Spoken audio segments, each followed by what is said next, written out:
も、あさきです。本日の動画ではですね、じゃじゃじゃーん。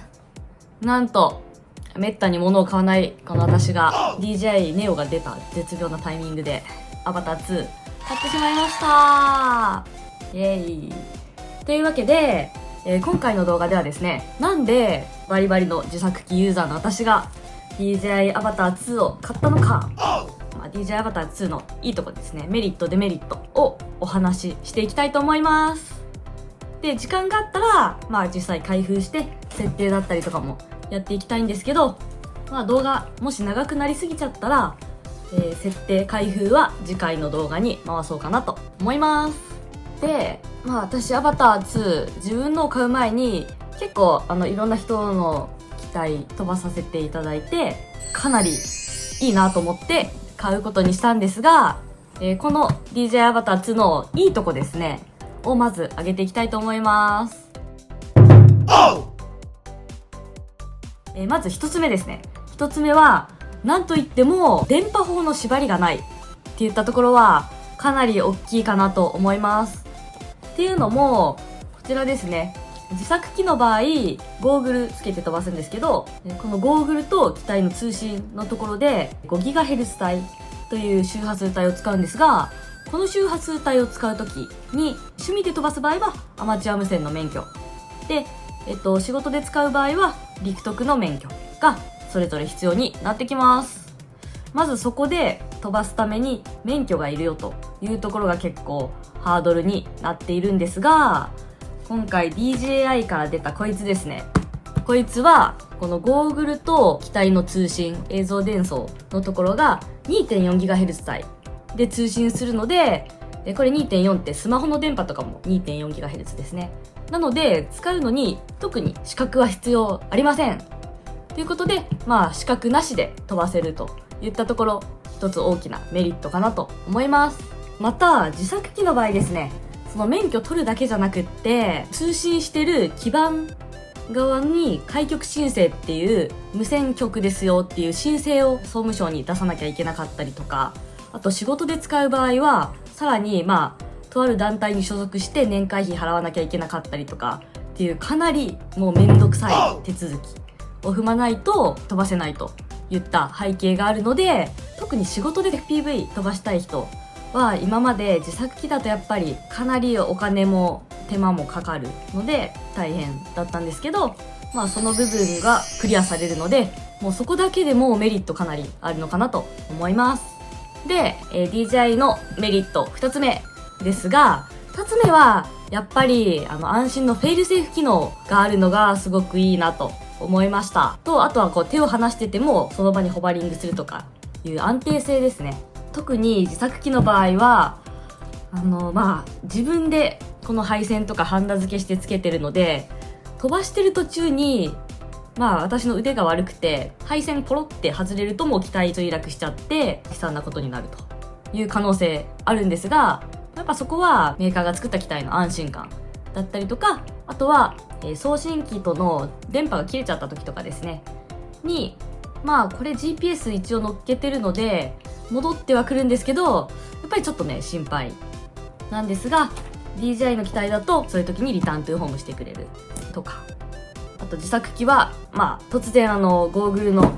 映像見えなくなってもうそのまま機体どこ行ったか分かんなくなっちゃうとかありえるんですけど、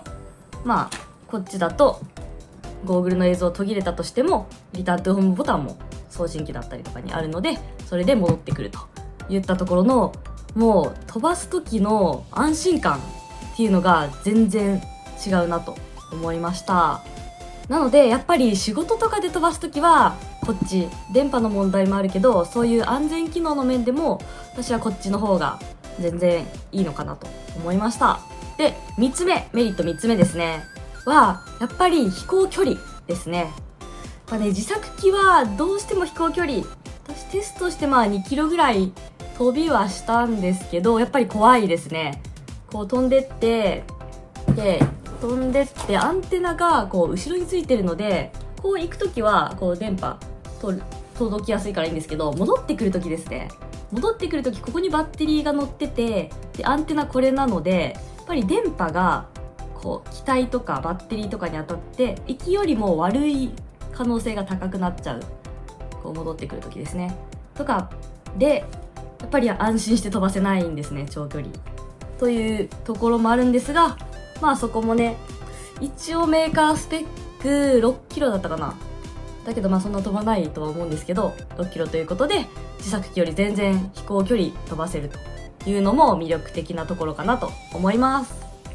あとメリット4つ目ですね。4つ目だっけ ?4 つ目かな、はい。は、なんといってもバッテリーの持ちがいいっていうとこですね。私の自作機というか、まあ私が使ってるバッテリーが本当に追い取りとかすると3分4分とかでもうバッテリーなくなっちゃうし、スロットルグッて入れるとバッテリービュンって減っちゃって、本当に速い機体をずっと高速で追い続けられない、バッテリー心配で飛ばしながらバッテリー見ながら映像も見て当たらないか見てみたいな、めっちゃ世話しないんですね。いろんなところに気を配って飛ばしてっていうので、まあ飛ばすの、そのハラハラするのが楽しかったりとか鍛えられてるっていうところはもちろんあるんですけど、やっぱいい映像を撮るときに映像に集中したいんですけど、気にしなきゃいけないところがたくさんあるので、まあそれは DJI も一緒なのかなのかもしれないんですけど、なんでなかなか映像を撮るっていうのだけに集中するのはまあ難しいっていったところがあるんですが、やっぱね DJI の機体、これ一応スペック上は20分かな、飛行時間20分ぐらいあるのと、多分スロットルグッと入れ続けてもそんな自作機のバッテリーみたいに急激に減ったりはしないんですね。なので結構等速で追いかけ続けられるっていうのもすごい魅力の一つです。と5つ目ですね。5つ目はやっぱりゴーグルの映像がデジタルになっていることですね。自作機の FPV ってアナログ伝送の結構ザーザーした映像が主流になってるんですが、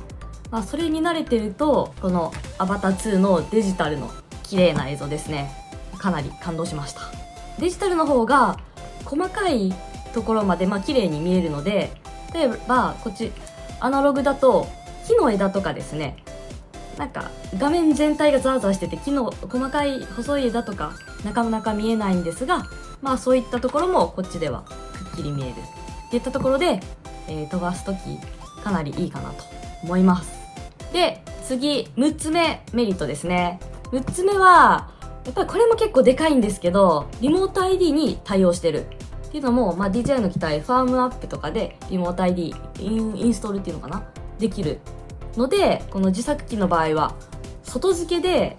リモート ID をこう自分でハンダしてつけてで設定するっていうことをやらなきゃいけないんですけど、そういった手間もないといったところも魅力になります。であとは8つ目かな、もうちょっと何個か分かんなくなってきたんですけど、8つ目はこれもかなりいいと思ったのが、カメラのチルト上下ですねできるっていうのは、いやマジでこれは多分もう FPV みんな空撮する人求めてた機能ですね。でこの FPV の機体ってカメラ固定なんですね。なので下を向いて下をこう撮りたい時はもう機体こうしないといけないんで、普通に落ちちゃう。でこうマビックみたいにこうずっと下を撮り続けるっていうのはできなかったんですが、アバター2だともうこれカメラ下向けることができるので、普通に飛ばしながらカメラ上下できるっていうのももうかなり私的には魅力だなと思ってます。あと9つ目メリットですが、これがフライトモードが3つ、ノーマル、スポーツ、マニュアルの3つのフライトモード切り替えられるっていうのもめっちゃいいなと思います。でノーマルが姿勢制御かかってるアングルモードみたいなモードで、スピードがちょっとホライゾンなのかな、ちょっとスピード出る。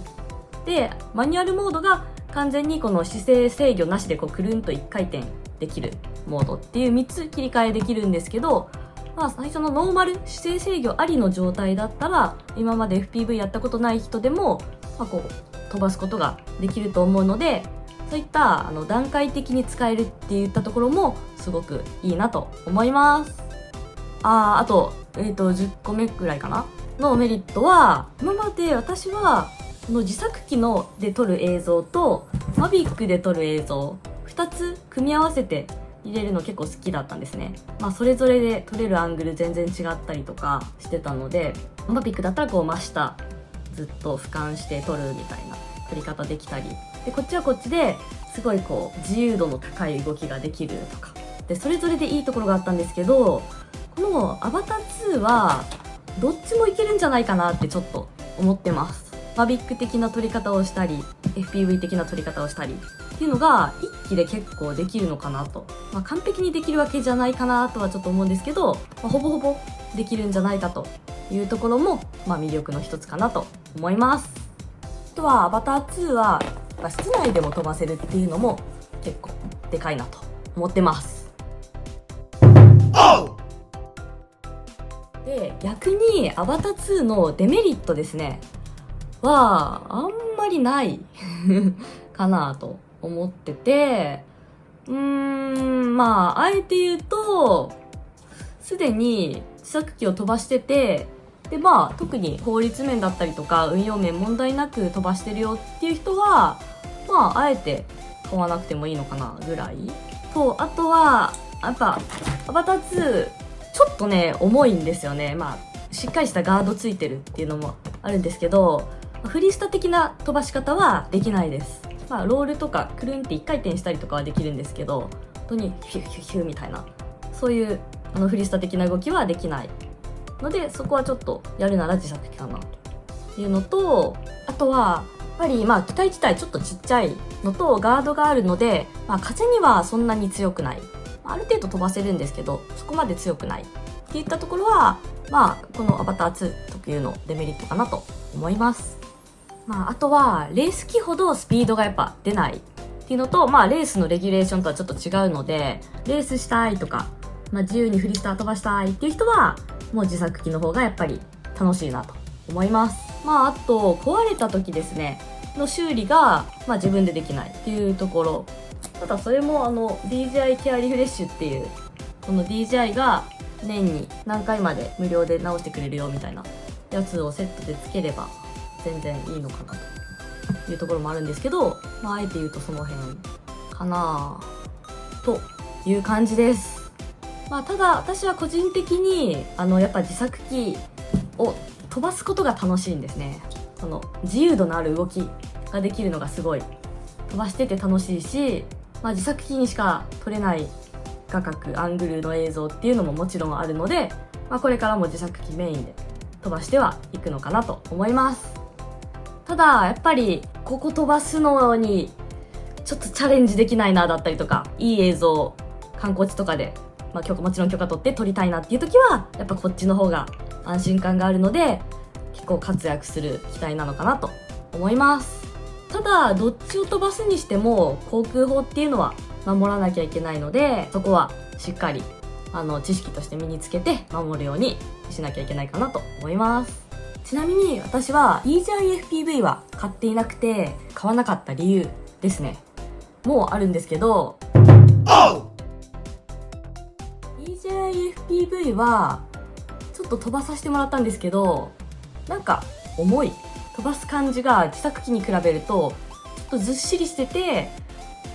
重いなって思ったのが1個と、あとはでかいんですよね。っていうのもアバター2ってこれぐらいのカバン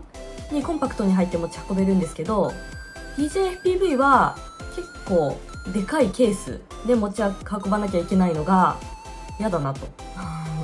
思ったのと、もともとついてるカメラの映像だけだとちょっとあんまり綺麗じゃないっていうのを聞いてて、で皆さん DJI FPV にはこう上に GoPro 別でつけて撮ってたっていうのがちょっと運用としてめんどくさいなと思ったのと、それだったら私仕事でもそんな使わないですし自作機でいいかなと思ったのが、DJI FPV を買わなかった理由になります。こんな面で活躍しそうなのですごく楽しみです。というわけで現状5インチだったりの自作機で特に問題なく運用できてるよっていう人はそれほど買う魅力はないかなという気はするんですけど、 FPV で仕事をしたいけど自作機を使うのは法律面でめんどくさかったりとか安全面含めて結構難しいなと思ってる人だったり、これからちょっと FPV 始めたいけど敷居高いなって思ってる人はこのアバター2すごくいい機体だと思うのでおすすめです。それではちょっと結構時間取っちゃったので、開封と設定は次回動画でやっていきたいと思います。結構熱く語ってしまいました。それでは今日の動画はこの辺で。バイバイ。